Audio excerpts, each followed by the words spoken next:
दो बात मैं मूलतः इस प्रसंग में आपसे निवेदित करूं। मेरी माँ ने कहा, मेरी माँ से, पति के आज्ञा का पालन करना, उनके इशारों को समझना। सनातन धर्म में पति को परमेश्वर माना गया है। क्या माना गया है? परमेश्वर। किसको मानना चाहिए परमेश्वर? पति को। कौन मानेगा? बोलिए। पत्नी मानेगी ना। पत्नी को पति को परमेश्वर मानना चाहिए, लेकिन पति को खुद को परमेश्वर नहीं समझ लेना चाहिए। पत्नी माने परमेश्वर अच्छी बात है, लेकिन पति खुद ही को परमेश्वर मानने लगे तो बड़ी गलत बात है। पति बनकर व्यवहार करिए, परमेश्वर बनकर व्यवहार ना करिए। गलती यही हो जाती है। हम आपसे गलती कहां पर होती है? यहीं पर होती है। अरे गृहस्थ धर्म बड़ा सुंदर धर्म है साहब, सहभागिता का धर्म है। यदि पत्नी आयु में छोटी है तो पति को चाहिए अपने आप को उतना छोटा बनाकर रखे, तभी गृहस्थ धर्म चलता है, तभी संबंध चलता है। गड़बड़ कहाँ पर हो जाती है? वो अगर 30 का है तो वो 30 का सोचता है, पत्नी 20 की है तो 20 का सोचती है। उसकी 20 की दृष्टि है, इसकी 30 की दृष्टि है। अब 20 वाला 30 पे तो नहीं पहुंच सकता है ना। 30 वाला 20 पे यदि पहुंच जाएगा तो संबंध मधुर हो जाएगा। 30 वाला 30 की अपेक्षा करता है, लेकिन वो 30 तक कभी चला ही नहीं, कैसे पहुंचेगा? और यही गलती होकर संबंध विखंडित हो जाते हैं। प्रेम से मैत्री संबंध को स्थापित करते गृहस्थ जीवन चलता है, नहीं तो नहीं चलता। अगर आपने अपने आप को परमेश्वर मान लिया, फिर तो परमेश्वर दिन रात पूजा ही चाहेगा अपने। अब पत्नी दिन रात थोड़ी पूजा करेगी, और बस यहीं पर गड़बड़ा जाता है खेला। और जब गड़बड़ा गया खेला तो खाली समाप्त। जैसे भगवान ने नवधा भक्ति में कहा, क्या कहा? मोते अधिक संत करी लेखा। कहा? अरे बोलिए हाँ कहा। अब जो रामचरितमानस पढ़ते होंगे वो जानते होंगे, हाँ कहा महाराज। भगवान ने क्या कहा? माई, जो जब व्यक्ति मुझसे अधिक संतों का सम्मान करता है, मुझसे अधिक संतों का मानता है, ऐसे जीव को मैं 8वीं भक्ति प्रदान कर देता हूं। कहा तो भगवान ने संतों को प्रभुता प्रदान कर दी है। अब इसका मतलब यह नहीं कि संत अपने आप को भगवान मान लें कि हम भगवान हैं, और जो अपने आप को भगवान मानता है वो जेल में चला जाता है कुछ दिन बाद। हम आप साधक को भगवान मान लें, गुरु जी का भगवान मान लें, कथावाचक का भगवान मान लें। लोग हमसे कहते हैं महाराज आप भगवान जैसे हैं हमारे लिए। मुझे इस शब्दों से बड़ी एलर्जी है। ये सब लोग मेरे साथ रहने वाले हैं, जानते हैं मेरे स्वभाव को। ये शब्द मुझे प्रिय नहीं। आप महाराज हमारा मार्गदर्शन कर रहे हैं, आप कल्याण कर रहे हैं, आप गुरु हैं, आप श्रेष्ठ हैं। ये सब व्यर्थ के दकियानूसी बातें हैं, और हमको इस प्रपंच में मत फंसाइए। आप फंसे हैं, फंसे रहिए, अच्छी बात है। हम खा बख्शिए। हम एक जीव हैं, अपने माँ बाप के बेटे हैं, अपने पत्नी के पति हैं, अपने पुत्र के पिता हैं, अपने बहनों के साले हैं, अपनी बहनों के भाई हैं, अपने भांजों के मामा हैं। रिश्तों में हम निर्वहन कर रहे हैं और अपने भगवान के दास हैं। ये मेरा परिचय है, ये मेरी वैशिष्टता है। हम भगवान हैं, हम संत हैं। ये सब व्यर्थ की दकियानूसी बातें हैं, और इसी गति में जीव फंस गया। हम कथाकार लोग, हम श्रेष्ठ महापुरुष लोग इसी में फंस गए, इसी में बर्बाद हो गए हम लोग। लोगों ने चढ़ा दिया झाड़ पर, हम लोग चढ़ गए। अरे प्रभु ने, लोग कहते हैं गुरु जी सबसे बड़े हैं, सबसे बड़े हैं। ये भगवान का वैशिष्ट है। गुरु गोविंद दो खड़े काके लाके पाँव, बलिहारी गुरु आपने गोविंद दियो बताओ। परमात्मा ने गुरु को वैशिष्ट प्रदान किया, गुरु को श्रेष्ठ बताया। लेकिन गुरु का क्या धर्म है? गुरु का यह धर्म नहीं कि शिष्य को अपने में ही लगाए रहे, गोड़ धोए, चंदन लगाए, लिपापा बनाए। ये गुरु का धर्म नहीं है। गुरु का धर्म है शिष्य को वास्तविक ज्ञान प्रदान करके उसके सतपथ की ओर बढ़ा दे, उसकी मार्ग की ओर बढ़ा दे। ये गुरु करते हैं।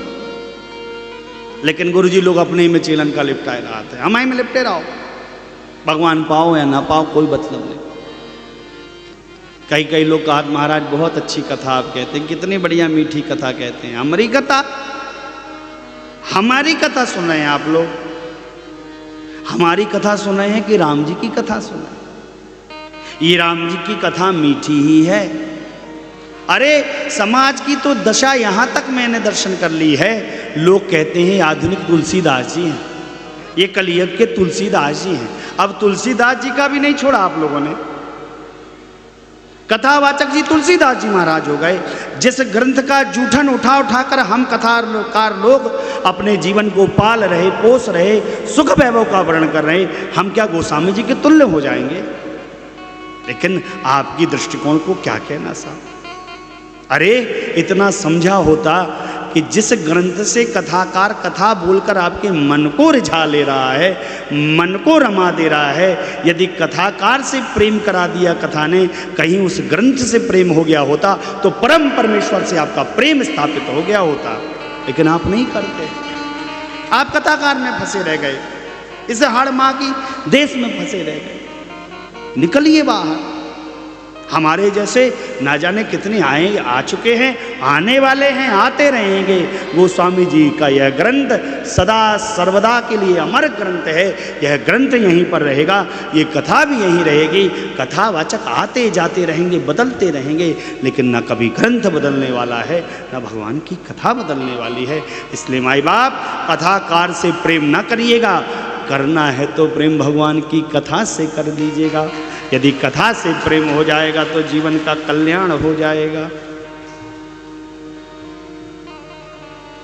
परमात्मा को विदा लेने के लिए चक्रवर्ती जी ने भेजा। मेरे रघुनाथ जी आए और हाथ को जोड़ा, कहा माई, पिताजी ने कहा है अब भैया अयोध्या जी की ओर वापस जाना है, इसलिए जाइए अपनी माताओं से आज्ञा ले आइए, अगर उनकी आज्ञा हो तो चला जाए। अपने जमाता के ऐसे विनयशील को देखकर मां आह्लादित हो गई। मेरा दामाद इतना विनयशील।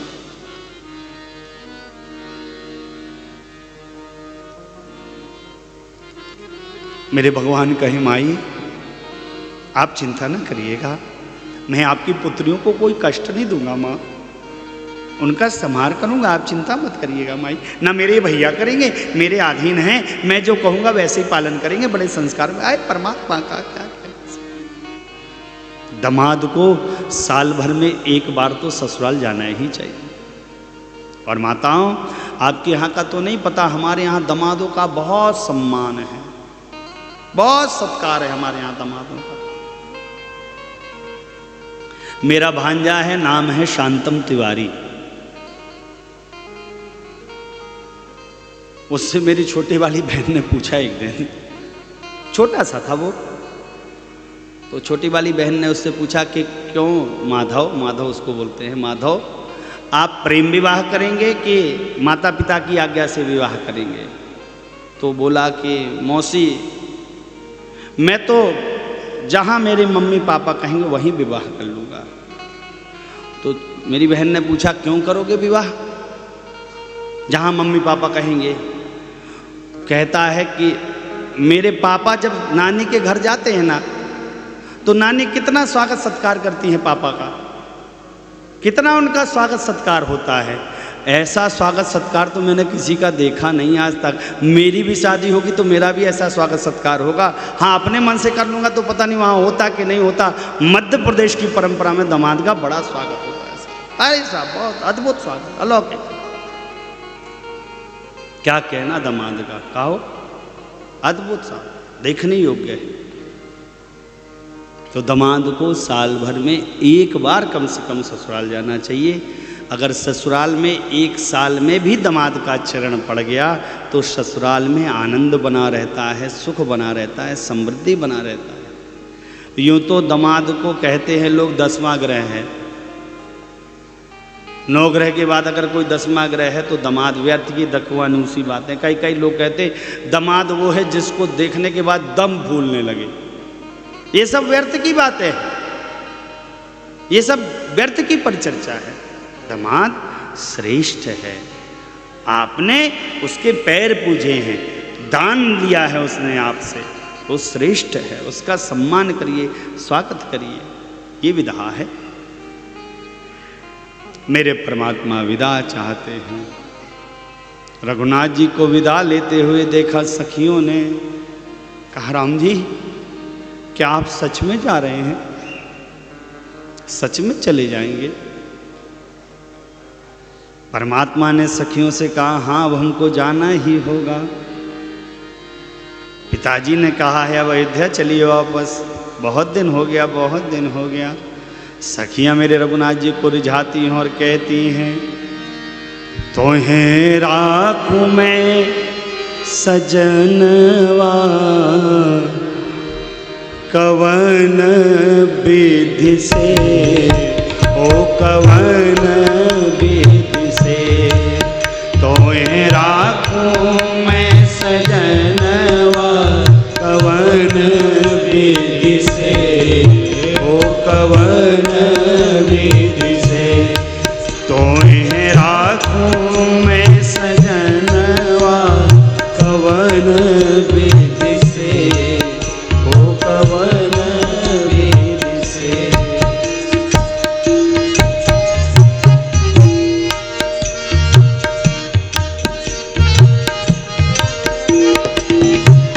हिया राम राखूं तो नयन मोरा तरसे, हिया राम राखूं तो नयन मोरा तरसे, हिया राम राखूं तो नयन मोरा तरसे, हिया राम राखूं तो नयन मोरा तरसे, नैनों में राखूं राघव, नैनों में राखूं तो जिया तरसे, ओ कवन विधि से, तोहें राखूं मैं सजनवा, कवन विधि से, ओ कवन विधि से।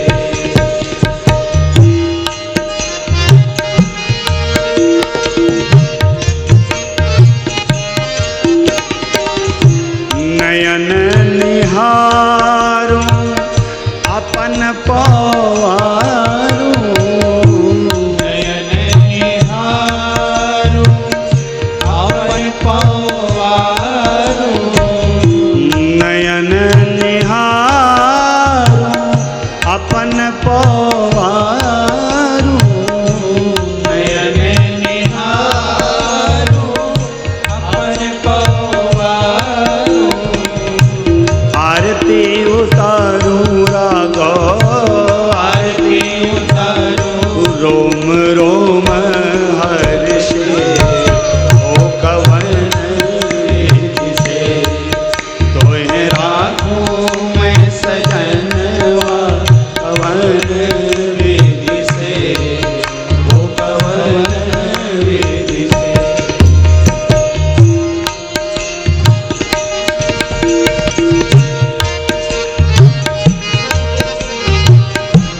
गिरधर प्रभु सिया सुमेरी भोरी भई, गिरधर प्रभु सिया सुमिर भोर भई, गिरधर प्रभु सिया सुमेरी भोरी भई, गिरधर प्रभु सिया सुमिर भोर भई, प्रीति पुरातन, प्रीति पुरातन रघुवर से, ओ कवन विधि से, तोहें राखूं मैं सजनवा, कवन विधि से, ओ कवन विधि से, तोहें राखूं मैं सजनवा, कवन विधि से, ओ कवन विधि से। तोहे राखूं मैं सजनवा, कवन विधि से, ओ कवन विधि से, तोहे राखूं मैं सजनवा, कवन विधि से, ओ कवन विधि से। तोहें राखूं मैं सजनवा, से हो कवन वीर से। रुकिए राम जी, आप मत जाइए, आप रुक जाइए प्रभु, आप मत जाइए। सखियों के प्रेम का वर्णन रघुनाथ जी करते हैं और सखियों को परितोष करने के बाद, मेरी माताओं से आज्ञा लेने के बाद रघुनाथ जी चल पड़ते हैं। अब इधर विदेह राज को खबर मिली कि बेटियां विदा ले जाएंगी। तोता मैना विचलित हो गए। सोने के पिंजरे में पल रहे तोता मैना विचलित हैं। सियाजू कहाँ जा रही हैं, कहाँ जा रही हैं आप सियाजू? आप रुक जाइए सियाजू, आप मत जाइए सियाजू, आप मत जाइए सियाजू। छोटे भैया के सहित जनक राज का प्रवेश हुआ। रनिवास में पुत्रियों को देखा है, देख रहे हैं एकटक अपनी सिया को, लाडली सिया को, छोटे भैया के सहित चारों बेटियों को। जैसे ही प्रेम आह्लाद की अवस्था में आया, प्रेम आनंद से अब करुण रस की ओर परिवर्तित हुआ। दौड़ पड़े जनकराज और हृदय से लगा लिया अपनी लाडली पाहुनी सिया।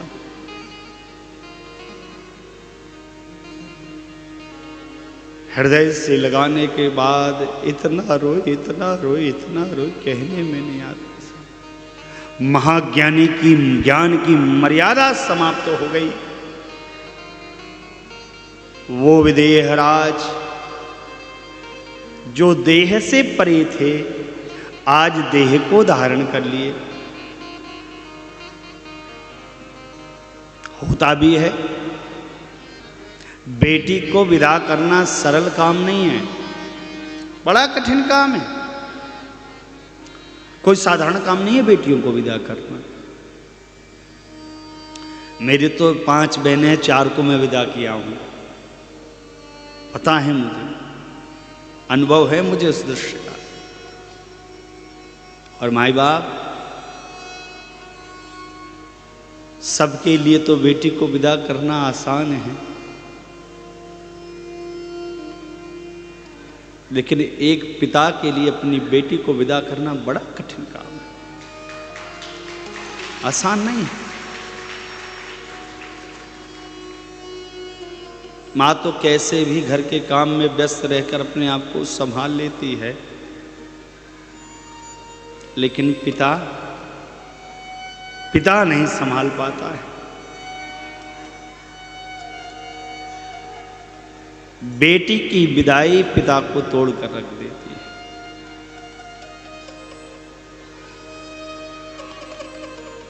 क्यों?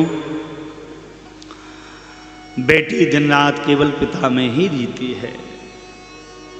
आज पिताजी ये शर्ट पहनेंगे, आज पापा को ये खाना है,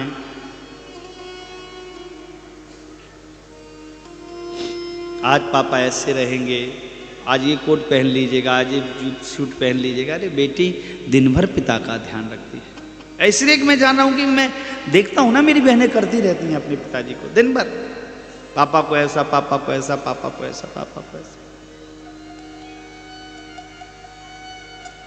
और मैं उस परंपरा से आया हूं अपने घर की, जहां मुझे कम प्रेम मिला, लेकिन मेरी बहनों को मुझसे दुगना प्रेम मिला। और मेरी 5 बहनें हैं। मेरे पिताजी के माथे पे आपने कभी सिकन नहीं, किसी ने सिकन नहीं देखी कि कैसे ब्याह होगा, कैसे क्या होगा।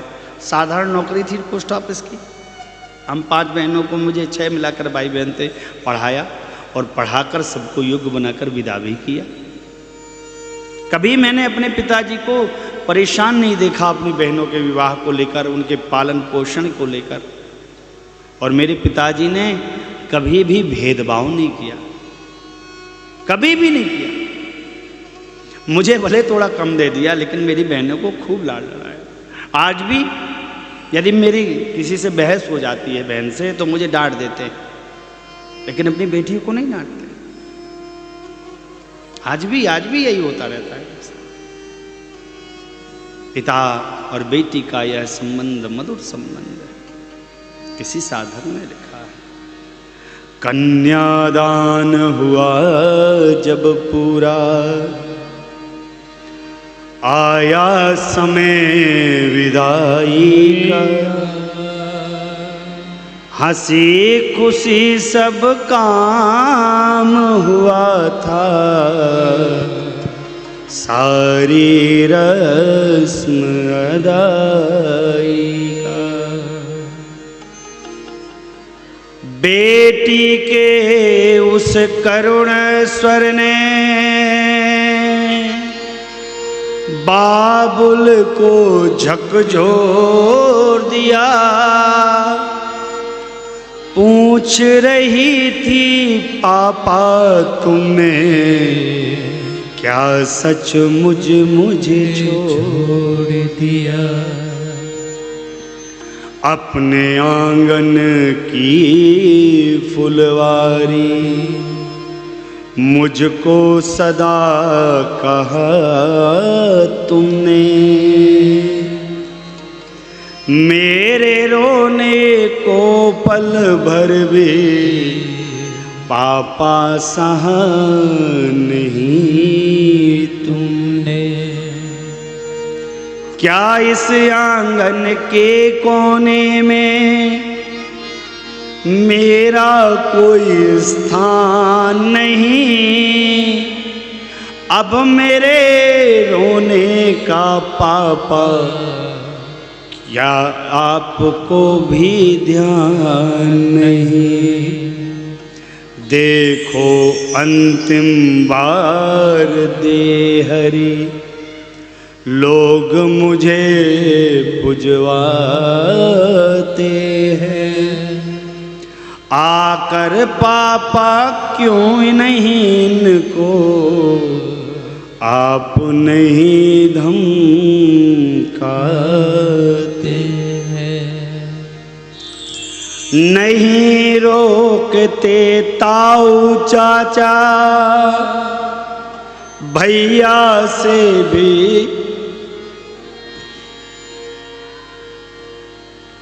नहीं रोकते ताऊ चाचा भैया से भी आस नहीं।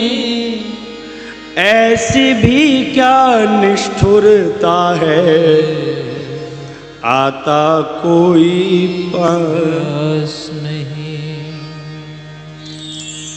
बेटी रोती, मैं देखूं तो देखूं किसकी ओर, कौन अब मेरा है? अपने पिता से ही कहती है, हे पिताजी आप तो मुझे समझिए, आप तो मेरी बात मान लीजिए। बेटी ने कहा, पिता की गति का दर्शन करिए।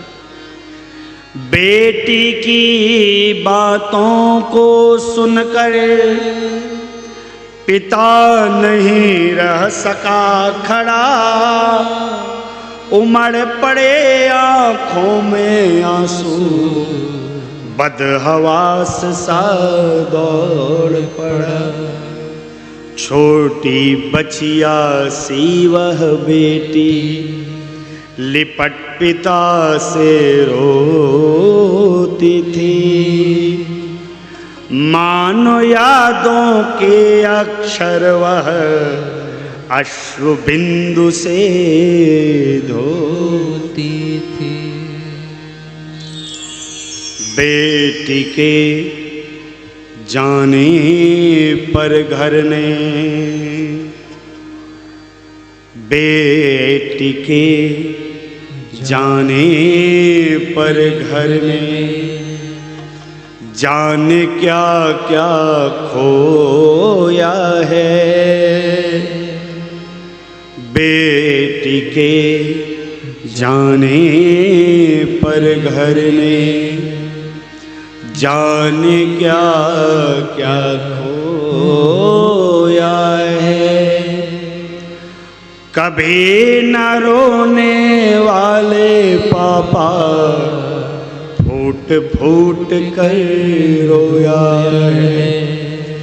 कभी न रोने वाले पापा फूट फूट कर रोया है।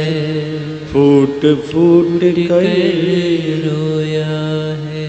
बेटी परदेसी भइल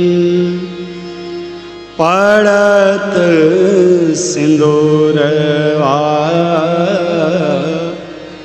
बेटी परदेसी भइल पड़त सिंदूरवा। डोलिया कहार लईके आई हैं सजनवा। डोलिया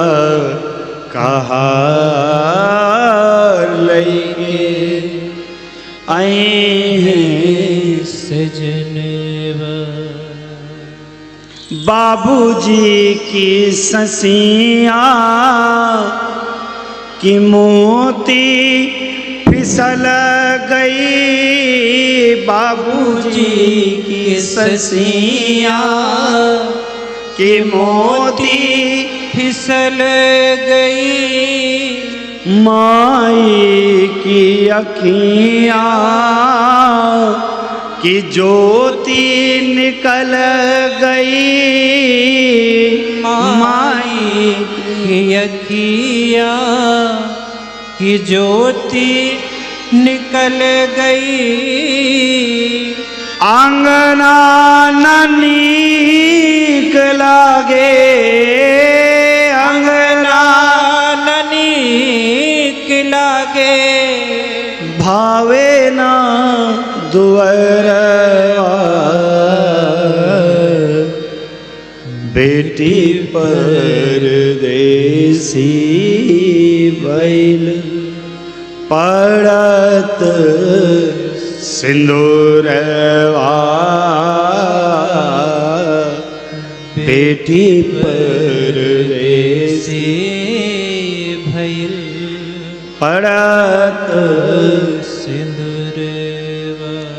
बेटी मेरी राजकुमारी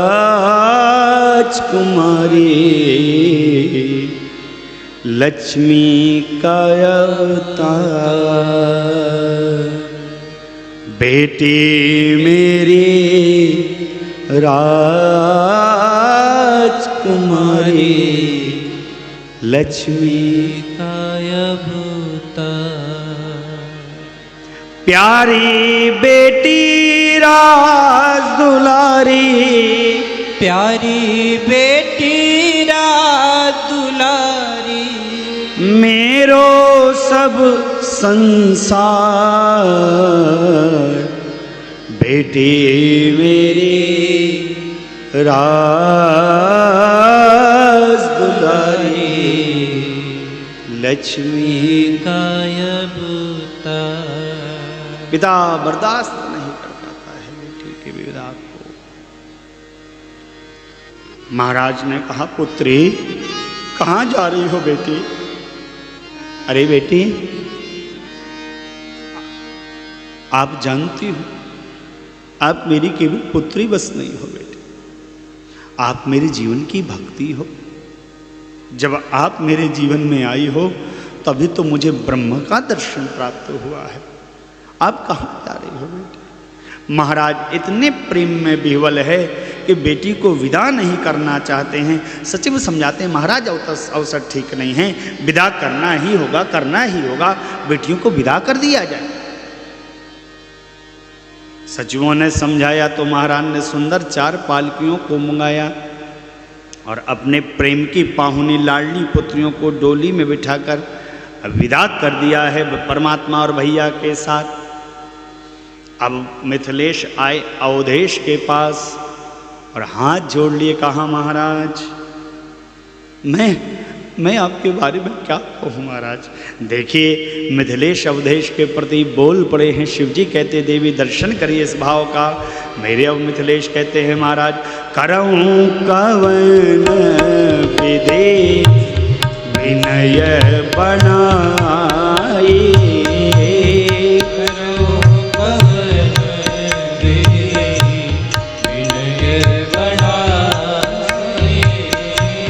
महाराज मोहि दीनी बड़ाई, महाराज मोहि दीनी बड़ाई। हे महाराज, आपके आगमन से मेरा सदन पवित्र हो गया, मेरा यह प्रदेश पवित्र हो गया।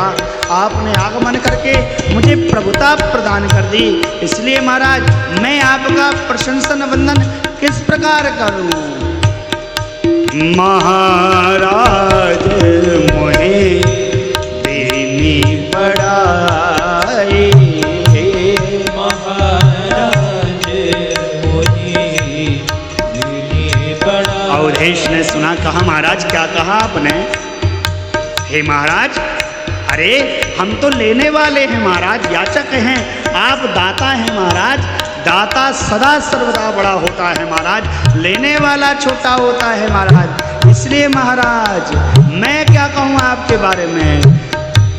महाराज मोहि दीनी बड़ाई, महाराज मोहि दीनी बड़ाई।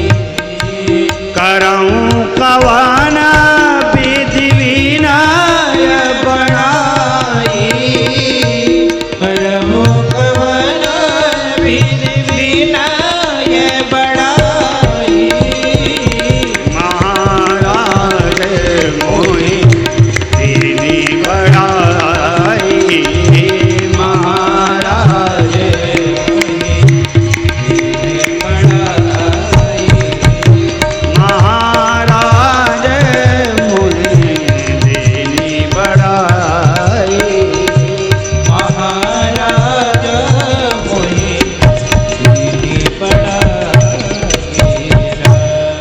समधी ने एक दूसरे का सम्मान किया, ये धर्म है। समधी का अर्थ क्या है, समान धर्म वाले, कोई छोटा बड़ा नहीं है समधी में। एक देने वाला है, एक लेने वाला है। और मैं तो कहूँ दोनों देने वाले हैं और दोनों लेने वाले हैं। एक ने बेटी को दिया है, एक ने बेटे को दिया है। बेटी गई है सो बेटा आया है। और मैं माई बाप निवेदन कर दूं आप सभी से, ये तो वर्तमान की जो राजनीति है उसने दोष उत्पन्न कर दिया है। पुरुष नारी में भेद उत्पन्न, समानता को बता दिया है। समाज में कभी भी तुलना नहीं करनी चाहिए, सबका अपना एक स्थान है। बेटा यदि तपस्या की सूरत है तो बेटी त्याग की मूरत है। बेटा तपस्या का सूरत है तो बेटी त्याग की मूरत है। और दोनों की तुलना कभी मत करना, क्योंकि घर के आंगन में दोनों की ज़रूरत है। तुलना से बचिए कि हम ये हैं हम ये हैं, बचिए इससे। समधी समान धर्म वाले। अवधेश ने मिथिलेश का परतोष किया और मिथिलेश ने अवधेश का परतोष किया। यही वास्तविक धर्म व्यवहार है। और धर्म व्यवहार का वर्णन करने के बाद विदा के साज को सजाकर विदा किया है पूरे समाज को। अवधेश आए हैं अयोध्या धाम, रनिवास में स्वागत सत्कार हुआ है बहुरानियों का, बेटों का। नगर में आनंद हो रहा है। समय आने पर कल कंगन आदि छोड़े गए। पूरा परिवार बैठा है आज साथ में। अवधेश बैठे, तीनों महारानियां बैठी, चारों पुत्र वधू। माताओं ने पूछा कैसा स्वागत सत्कार रहा मिथिलेश का। अरे मिथिलेश के आतिथ्य भाव का वर्णन करते करते करते महाराज थक नहीं रहे। अरे इतना किया महारानी, क्या कहना था, होना भी चाहिए। दर्शन शास्त्र का अंग है व्यवहार शास्त्र। व्यवहार शास्त्र कहता है व्यक्ति को किसी व्यक्ति के साथ वैसा ही व्यवहार करना चाहिए जैसा व्यवहार वो स्वयं के साथ करना पसंद करता हो। जैसा सुख वो स्वयं को भोगना पसंद करता हो वैसा ही करना चाहिए। यहाँ की बात तो मैं नहीं कर रहा हूँ ना, आप लोग मानिएगा, यहाँ तो आनंद चल रहा है। शुरुआती कथा यात्रा में हम लोगों को बड़ा समस्या कभी कभी झेलनी पड़ जाती थी। 9 दिन तक एक ही सब्जी खाने मिलती थी। मन्ना भैया एक ही सब्जी, देवरिया। अभी सुल्तानपुर में हम लोग भोग के आए हैं। हम तो नहीं भोगे, ये लोग भोगे होंगे। हम तो अपना मिल जाता था, लेकिन सुनने में आया वही पात गोभी रसी, आज रसीली कल सूखी, फिर टमाटर डाल के, फिर मटर डाल के ना हो, पत्ता गोभी, फिर पनीर डाल के, लेकिन पत्ता गोभी करके। व्यवहार शास्त्र कहता है किसी व्यक्ति को किसी घर में तब तक ही रुकना चाहिए जब तक थाली में परोसे गए व्यंजन की पुनरावृत्ति ना हो जाए। यदि थाली में परोसा गया व्यंजन रिपीट होकर आ रहा है तो व्यक्ति को सामान पैक करना चाहिए और प्रेम से खिसक लेना चाहिए। समझ जाना चाहिए सामने वाले का मन अघा गया है, अब तुम जाओ, भाग जाओ यहां से। नहीं जाओगे तो जबराई खाओगे। नहीं करना चाहिए। महाराज ने वर्णन किया है और वर्णन करने के बाद आज अपनी चारों पुत्र वधुओं को बुलाया। दर्शन करिए इस प्रसंग का, श्री रामचरितमानस का वैशिष्ट्य है। और चारों पुत्र वधुओं को बुलाकर अपनी गोद में चक्रवर्ती जी ने बैठाया और इतना लाड़ लड़ाया अपनी बहुओं को, इतना लाड़ लड़ाया। अरे बेटियों, चिंता नहीं करना बेटा, क्यों चिंता करती हो? अब मिथिलेश तुम्हारे पिता नहीं, अब अवधेश तुम्हारे पिता हैं। मिथिलेश को भूल जाइए, अवधेश से कहिए मेरे बालक कोई उत्पात करे तो मुझे बताइए, माताओं से कोई कष्ट हो तो मुझे बताइए, कहना। और वास्तविकता में बहू और सास का संबंध बड़ा अद्भुत संबंध है, अद्भुत प्रेम है। बहू यदि अपने वास्तविक धर्म में उतर जाए तो ससुर की वैसी सेवा करती है जैसे अपने पिता की कभी सेवा नहीं कर सकती है। यदि आ जाए बस, ये संबंध है। समझाया महाराज ने। इतने में मेरी मां को झपकी आई। अवधेश ने एक बार देखा, फिर कहा महारानियों ये बेटियां हैं हमारी और ये पराए घर से अपने घर आ गई हैं। बधू लड़कनी पर घर आई, राखहु नयन पलक की नाई। जैसे नयन की रक्षा पलक करती हैं, ये अपनी बेटियों का संहार करिएगा, इनको भी लगना समझिएगा। बहुओं, माताओं, ये संबंध बहुत अद्भुत संबंध है सास और बहू का। एक दूसरे को समझने का संबंध है। और बेटियों, बहुओं में आपसे निवेदन कर दूं, क्योंकि सासू माँ तो वृद्ध हो गई, हो सकता उनको समझ में ना आए, लेकिन आप तो नवीन पीढ़ी की हैं, पढ़ी लिखी पीढ़ी की हैं। प्रयास करिएगा, कोशिश करिएगा, जहाँ तक बर्दाश्त हो जाए बर्दाश्त करिएगा। आचरण व्यवहार ऐसा बनाइएगा कि आपके कारण किसी को कोई कष्ट ना होवे। और कुछ भी करिएगा बेटियों, कुछ भी कर लीजिएगा, लेकिन किसी के माता पिता से उसको संतान को विलग करने का कारण आप ना बनिएगा कि हमको तो अलग रहना है। कुछ भी करिएगा, माता पिता से संतान को विलग करने का कारण ना बनिएगा। इस पाप का वर्णन ना करिएगा। सोचो, आप अभी किसी का बच्चा पैदा हो, 1 माह का बच्चा हो, 1 माह के बच्चे को माँ नहीं छोड़ पाती है। सोचो, जिस बच्चे को माता पिता ने 25 साल तक पोसा होगा, पाला होगा, एक झटके में कैसे छुड़वा दिया जाए? कारण आप ना बनिए, वो जो हो रहा होने दीजिए, कारण आप ना उपस्थित अपने में करिए। एक गांव में एक महात्मा जी आए। महात्मा जी आए, आश्रम था, आश्रम का दर्शन किया। वहीं पर एक वृद्धाश्रम था, माताओं का, वहां पर दर्शन करने चले गए। देखा माताओं की स्थिति सबकी। एक माता का दर्शन किया, वो अपने कक्ष से खिड़की से निहारती जा रही, निहारती जा रही, निहारती जा रही। महात्मा जी ने उसको बहुत बुलाया, वो नहीं आई, केवल निहारे और रोए, निहारे और रोए। महात्मा जी ने लोगों से पूछा कि माता केवल देखती बसे और रोती बसे, क्या कारण है? लोगों ने कहा महाराज इस खिड़की से दर्शन करिए। गए महाराज तो देखा खिड़की से, कहा महाराज इस खिड़की से वो जो तीसरे मंजिल का मकान दिख रहा है ना, हाँ, कहा ये इसके बेटे का मकान है। और महाराज उस मकान में उसका बेटा भी रहता है, उसकी बहू भी रहती है, उसका पोता भी रहता है। अपने बेटे और अपने पोते बहू को याद कर करके ये माँ रोती है, निरंतर रोती है महाराज।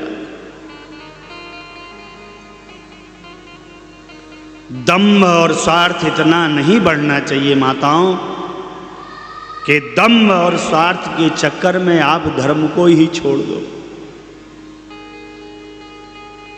दम्भ और स्वार्थ ठीक है, चलता है, अच्छी बात है, चलना चाहिए, लेकिन इतना कि किसी के संतान को ही छीन लेना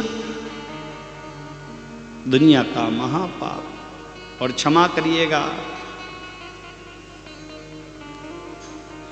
जब से ये मोबाइल आया है ना, मोबाइल आया ना जब से, तब से इस मोबाइल ने सब कुछ बदल कर ही रख दिया। आजकल तो कुछ भी समस्या होती बेटी तुरंत फोन घुमाती है, हेलो, हाँ क्या हुआ, मम्मी ऐसा हुआ, ऐसा ऐसा हुआ, सामान पैक कर चली आओ, मैं भैया को भेज रहा हूँ, गाड़ी लेकर भैया भी चलाता है, ले जाता है। पहले के समय में ऐसा नहीं था। पहले के समय में बेटियां सहनशील थी, माताएं सहनशील थी,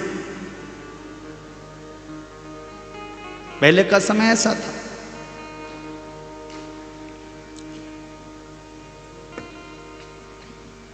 पहले के समय में बेटी से अगर बेटी के प्रति कोई उत्पात करता था तो बेटी क्या करती थी, पत्र लिखा करती थी, बड़ी हिम्मत जुटाती थी पत्र लिखने की, जुटा कर लिखती थी, लिख तो देती थी लेकिन महीनों तक उस पत्र को लिखती थी, किससे भेजे। फिर कोई छोटा देवर या ननद को प्रेम से वर्ण करती थी, उसको मनाती थी, फिर वो युक्ति बनाते थे, युक्ति बनाने के बाद उस पत्र को पोस्ट किया जाता था, महीनों में वो पोस्ट होता था। और डाक व्यवस्था तो पहले की आप सब जान ही रहे थे, महीनों में आता था पत्र, महीनों में पिता के पास पत्र पहुंचता था। बेटी से के घर से संदेश आया, लोग महीनों तक मंत्रणा करते थे, क्योंकि बेटी के घर से जाना भी ठीक नहीं, कैसे जाया जाए, कैसे बात की जाए, महीनों तक मंत्रणा चलती थी। और महीनों के बाद महीनों में लोग पहुंचा करते थे, जैसे ही पहुंचा करते थे तो देखते थे सब वहाँ पर ठीक हो गया, बेटी सास के चरण दबा रही है, खाना बना रही है, आनंद कर रही है। क्यों? समय धीरे धीरे कट जाता है, आज समय ऐसा, कल समय वैसा। लेकिन जो ये मोबाइल आया तुरंत सब कुछ खेल खत्म, तना तनी में सब निपटा दिया। आदत अच्छी नहीं। अवधेश ने परितोष किया, महारानियों को समझाया। मेरी माँ फिर झपकी आई तो अवधेश ने कहा, लरिका शमित उनीद बस शयन करावहु जाय, अस कही गए विश्राम गृह राम चरण चितुला। थके हैं बालक, पुत्र बधुआ, इनको शयन करा दीजिए। ऐसा कहकर राम जी के चरणों को हृदय में रखकर अवधेश गए। इधर माताओं ने मेरे परमात्मा से कहा, राम जी हमने मुनियों के श्रीमुख से आपके बारे में सुना है, आप ब्रह्म हैं, तो यदि ये बात सत्य है तो बस एक निवेदन है हमारा, आप ब्रह्मा जी से इतना निवेदन रखिएगा कि जिस दिन से विश्वामित्र मुनि आपको अपने साथ पे लेकर गए और जब तक आप मिथिला से वापस नहीं आए, इतने दिन ब्रह्मा जी हमारी आयु में ना जोड़े। परमात्मा ने पूछा, क्यों माँ? कहा, ये दिन तो आपके दर्शन के बिना गुजारे ना हम, ये दिन तो आपके दर्शन के बिना बीत गए, इसलिए ये दिन हमारी आयु में ना जोड़े जाएं। अच्छा 5 मिनट बैठेंगे? ठीक।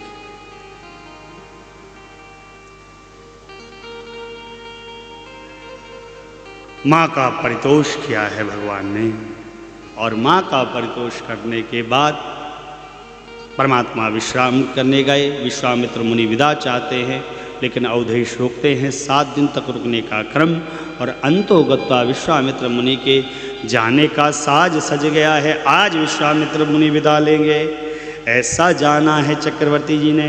स्वागत सत्कार करने के बाद स्वयं आ गए हैं, अर्धांगिनी आ गई है, पुत्र आ गए, पुत्र वधू आ गए हैं, और वो विश्वामित्र मुनि और वो अवधेश जो विश्वामित्र मुनि के पास वो सामने बोले थे, ब्राह्मण तुमको मांगने का ढंग नहीं आया है, जब राम जी को लेने आए थे। लेकिन आज देखिए साहब क्या कह पड़े हैं, अपने दोनों हाथों को जोड़ा और कहा, नाथ सकल संपदा तुम्हारे, सब कुछ आपका ही है महाराज, अपना ही जानिएगा। और मैं अवधेश, मैं सेवक समेत सुत नारी, मैं सेवक सुत नारी, करब सदा लड़कन पर छो, मेरे बच्चों पर आशीर्वाद की वृष्टि करिएगा, दया दृष्टि बनाए रखिएगा। और हे मुनि श्रेष्ठ, दर्शन देता राम मुनि मो, दर्शन देता मुनि मो, अस कहि राउ सहित सुतरानी, अस कहि राउ सहित सुतरानी, परउ चरण मुख आवन वानी, परउ चरण मुख आवन वानी, परउ चरण मुख आवन वानी, परउ चरण मुख आवन वानी। जैसी दया दृष्टि इस बार की है महाराज, सदा सर्वदा करते रहिएगा। अवधेश को अपने दर्शन से वंचित ना रखिएगा। कभी मुझको बुला लीजिएगा महाराज, और कभी कृपा करके मेरे राज सदन को पवित्र करने के लिए आ जाइएगा।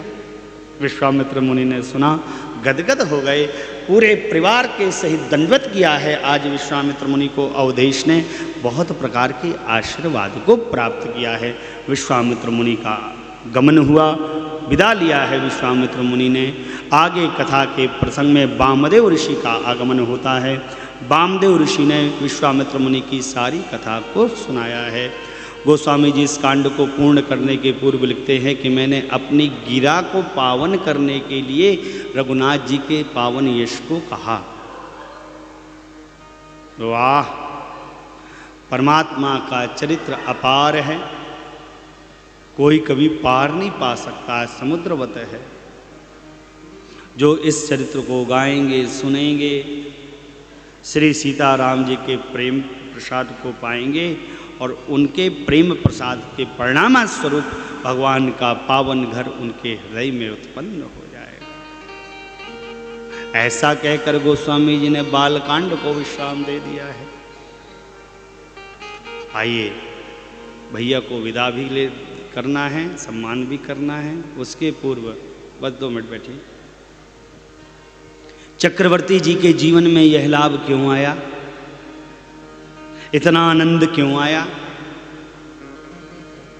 केवल और केवल भजन के प्रभाव से, भगवान की भक्ति के प्रभाव से। और भैया हो, कलिकाल में श्रेष्ठ व्यक्तित्व वही है जो भगवान का नाम हर स्थिति परिस्थिति पे गा रहा है। मुंह से ही गाना है, अच्छा मुंह ना चले तो हृदय से चलने लगे। मन में राम राम चलने लगे। कौन सी कठिनाई है? भगवान का नाम अमृत है साहब, कल्याण करता है। जब भी मौका मिला करे तब भी गाया करो। क्या गाया करो? देखिए हमारे छोटे महाराज जी कहते हैं, अरे हरे राम गावा भैया घरे घरे, हरे राम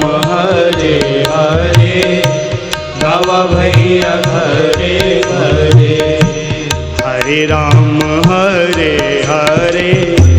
गावा भैया घरे घरे, हरे राम गावा भैया घरे।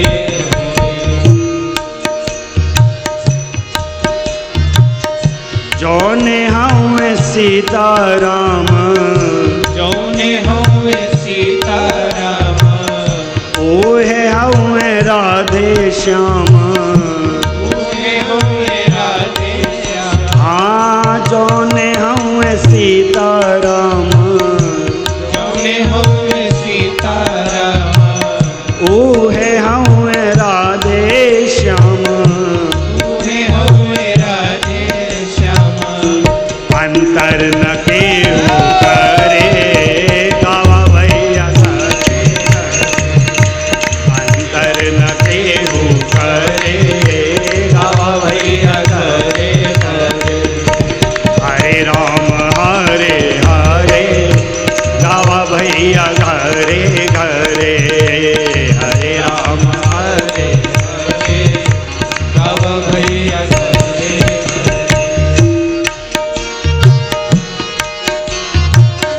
मुहवे में फरे लाई, मुहवे में फरे लाई, नहीं कबहू सरे लाई, नाही कबहू सरे लाई। मुहवा में फरे लाई, मुहवे में फरे लाई, नहीं कबहू सरे लाई, नाही कबहू सरे लाई। आगियों में नहीं जरे गावा भैया घरे घरे, आगियों में नहीं जरे गावा भैया घरे घरे, हरे राम गावा भैया घरे घरे, हरे राम गावा भैया घरे।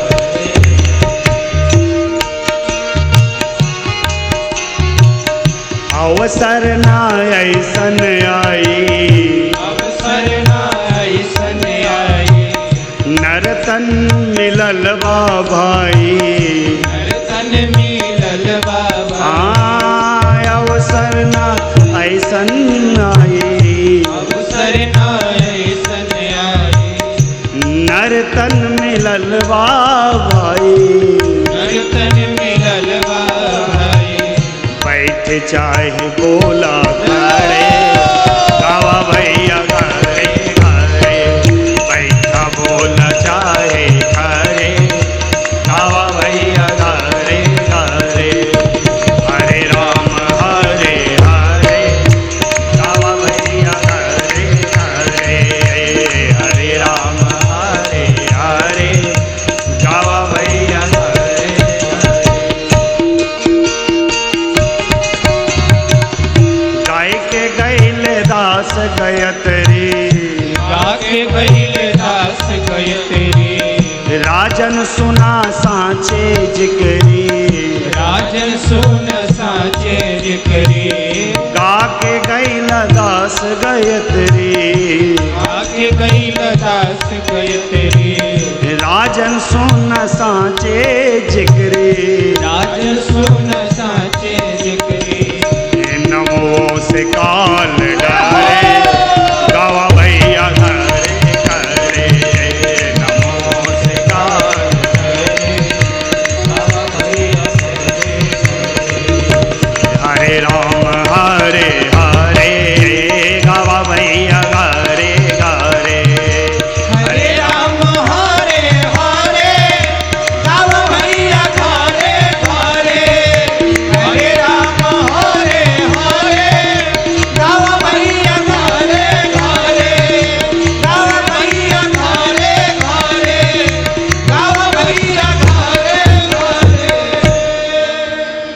जमुओं से काल डरे, तबा गावा भैया गारे गारे, हरे राम हरे हरे, गावा भैया हरे हरे। आइए, कथा में कुछ विशिष्ट अतिथियों का आगमन हुआ, उनको जाना भी है, इसलिए मर्यादा का निर्वहन करते हुए सुशील जी सपरिवार पधारे हैं। हम आपका स्वागत करते हैं। स्वागत है। आइए आइए।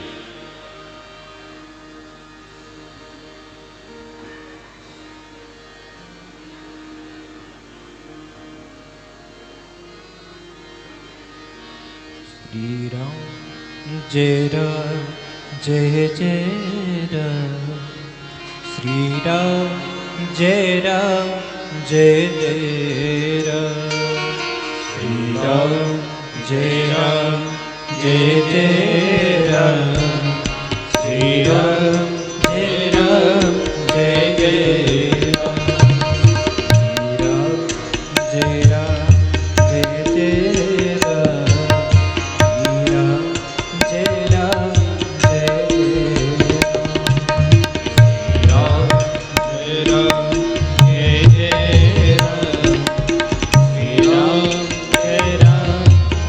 जय राम, श्री राम जय राम जय जय राम, श्री राम जय राम जय जय राम, श्री राम जय राम जय जय राम, राम जय राम जय जय राम, श्री राम जय राम जय जय राम, श्री राम जय राम जय जय राम, श्री राम जय राम जय जय राम, श्री राम जय राम जय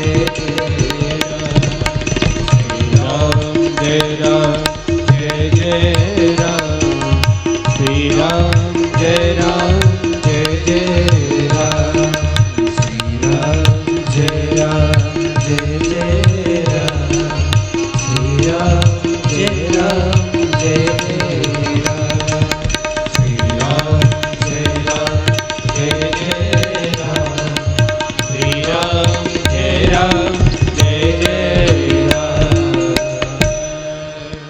कथा प्रवेश अब करती है श्री अयोध्या कांड में। अयोध्या कांड युवावस्था का कांड है।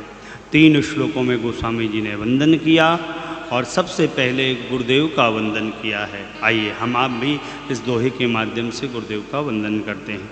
श्री गुरु चरण सरोज रज,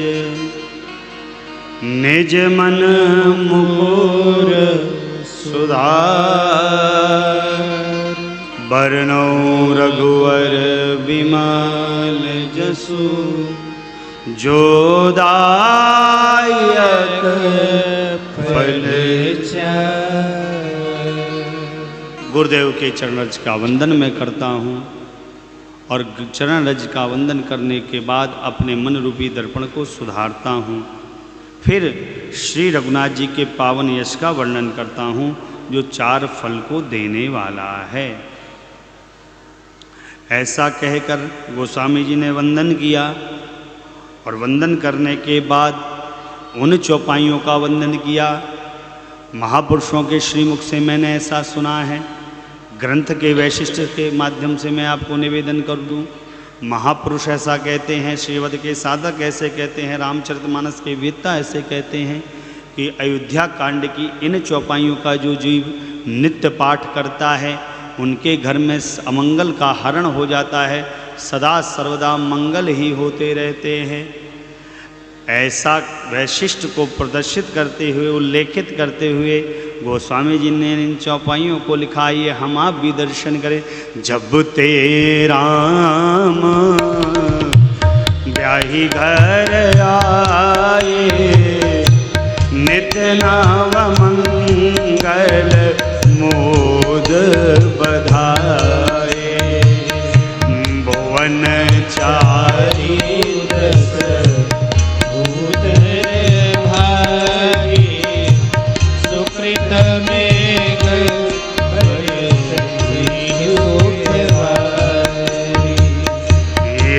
सिद्धि संपत्ति नदी सुहाई, उमगे अवधि अम्बोधि कहूँ आई। मणिगणपुर नर नारी सुजाति, सुचि समूल सुंदर सब भांति। कहीं न जाई कछु नगर विभूति, जनु इतनीय बिरंची कर सब विधि सब पुर लोग सुखारी, रामचंद्र मुख चंदो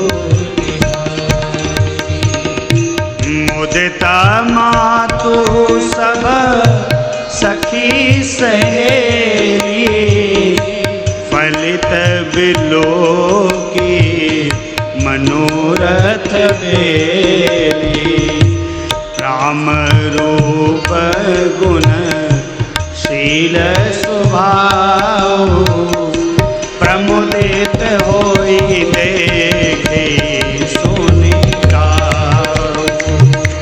राम रूप गुण शील स्वभाव, प्रमुदित होई देखी सुनि राव।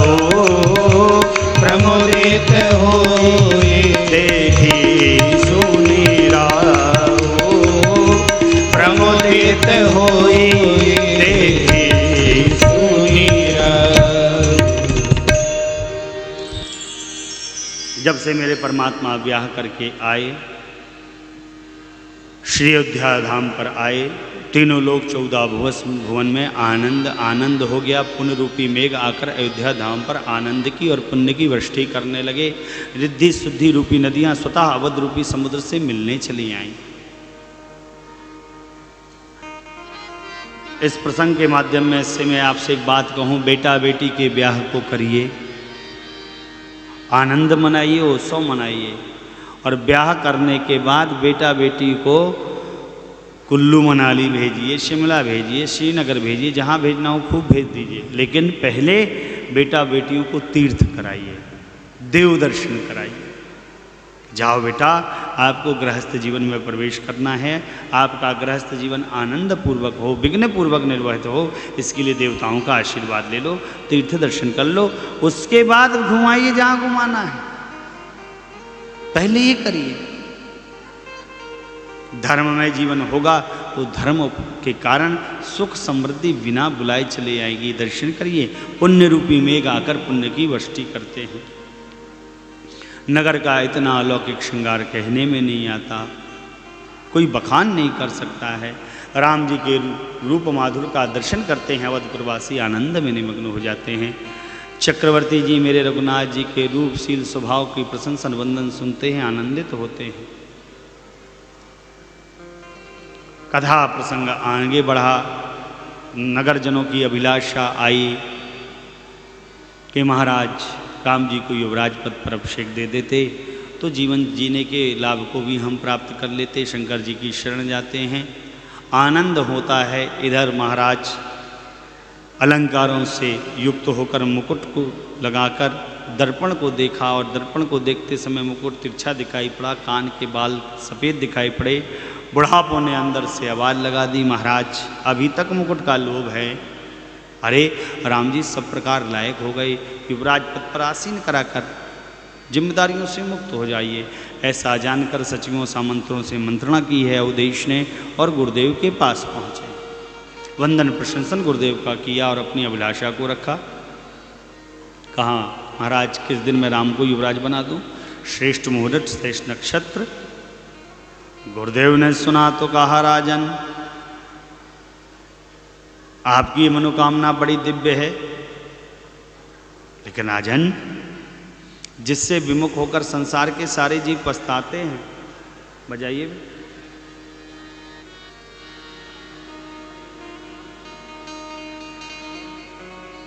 जिसके भजन के बिना हृदय में उत्पन्न भीषण ये जर्नी समाप्त नहीं होती है, वो पवित्र प्रेम का अनुगमन करने वाले आपके, वो परमात्मा आपके पुत्र बन के आए, आपके समान और कौन भाग्यशाली हो सकता है। महाराज श्रेष्ठ नक्षत्र श्रेष्ठ मुहूर्त, अरे वही श्रेष्ठ नक्षत्र है, श्रेष्ठ मुहूर्त है जिस दिन आप राम जी को युवराज पद पर आसीन कर देंगे। विलंब न करिए। चक्रवर्ती जी ने सुना ही नहीं,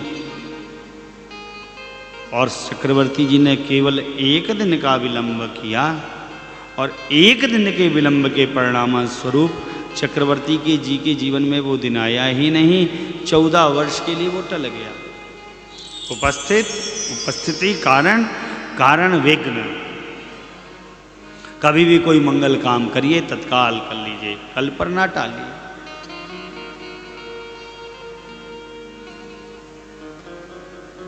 चौदह वर्ष का क्रम व्यतीत हुआ। किस कारण से? मां कैकेयी के 2 वर के कारण से। महाराज से वर को मांगा है 2।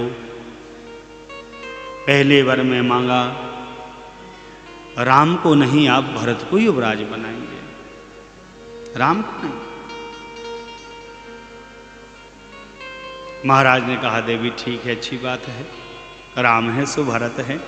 मैंने तो छोटे बड़े का विचार करके राम को युवराज बनाना चाहा, राम की बात कर, भरत की बात की तो मैं भरत को बना दूंगा, दिया देवी मैंने आपको। लेकिन दूसरा वर जैसे ही मांगा है, तापस वेश विशेष उदासी, 14 बरस राम बनवासी से।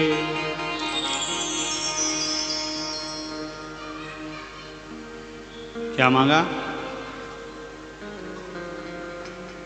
रामचरितमानस कितने लोग पढ़ते हैं आप लोग? हाथ उठाइए।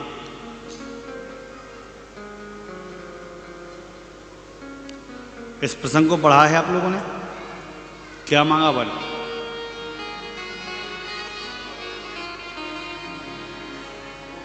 बताइए।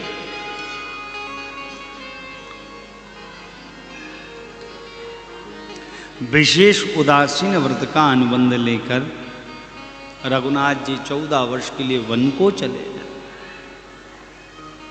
अवधेश ने सुना, कैकेयी तुमने क्या मांगा? कैकेयी तुमने क्या मांग लिया ये? अरे जैसे कोई बूढ़ा गजराज सिंगनी की दहाड़ सुनकर गिर पड़ता है, अवधेश भूमि पर गिर पड़े। अरे कैकेयी तुमने अवध में अचल विपत्ति का निमंत्रण दे दिया। कह दो तुम्हारे वाक असत्य हो जाए, तुम ठिठोली कर रही, मिथ्या है। मां कैकेयी ने कहा महाराज यूं स्त्री की भांति रुदन न करिए महाराज, देना हो तो दे दीजिए, अन्यथा साफ मना कर दीजिए। लेकिन मेरे एक बात को सुन लीजिए, प्रातःकाल होते ही मुनिवेश को धारण करके राम जी यदि वन को ना गए तो मेरा मरण होगा, आपका प्रिय सारे संसार में फैलेगा, आप अब मन में समझ लीजिए। इतना जैसे ही कहा महाराज विलाप करने लगे, राम राम का स्मरण करने लगे महाराज।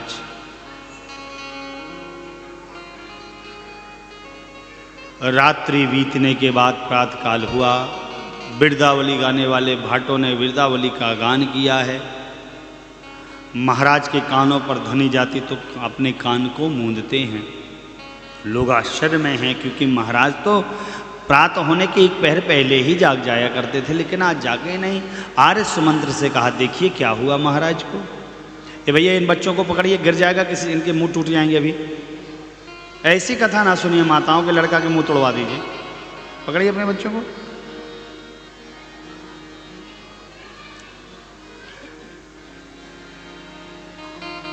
क्या कारण उपस्थित हो गया? आर्य सुमंत्र से कहा भैया देख कर आइए। आर्य सुमंत्र गए।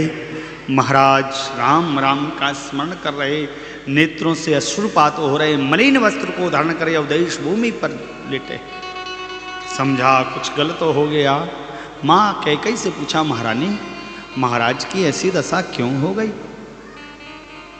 माँ ने कहा मुझे कोई ज्ञात नहीं है, राम राम का स्मरण कर रहे हैं, जाओ राम को लेकर आओ। सुमंत्र जी गए, मेरे प्रभु को लेकर आए। पिताजी को प्रणाम किया मेरे नाथ ने, देखा उदेश ने निहारा है राम की ओर। माँ से पूछा, माँ क्या कारण है जो मेरे पिता इतने दुख में अवस्थित हैं? इतना दुख क्यों है मेरे पिताजी को? क्या हो गया ऐसा? कहीं मुझसे कोई अपराध हो गया माँ? क्या मेरे से कोई अपराध हो गया है वो माँ जिसके कारण मेरे पिता इतने दुख का वर्णन कर रहे हैं? तो कहिए माँ। माँ कैकेयी ने कहा, बाबू आप अपराध की योग्य नहीं हैं, आप अपराध की योग्य नहीं है बेटा। तो परमात्मा ने पूछा, क्या कारण हो गया माँ? मेरी माँ कैकेयी ने सारी कथा को सुनाया। परमात्मा आनंद में आ गए और परमात्मा ने वो बात कही भैया जिसे कहना कोई साधारण सामर्थ्य नहीं है। एक सूत्र भी दिया मेरे नाथ ने। मेरे नाथ ने कहा, मैं सुनु जननी सोई सुत बड़ भागी,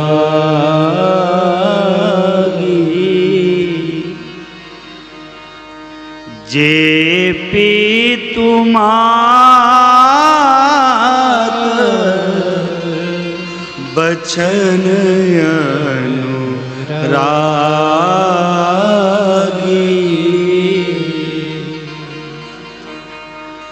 तनया मातु पितु तोष निहारा, तनया माए पितु तोष निहारा, दुर्लभ जननी सकल संसारा,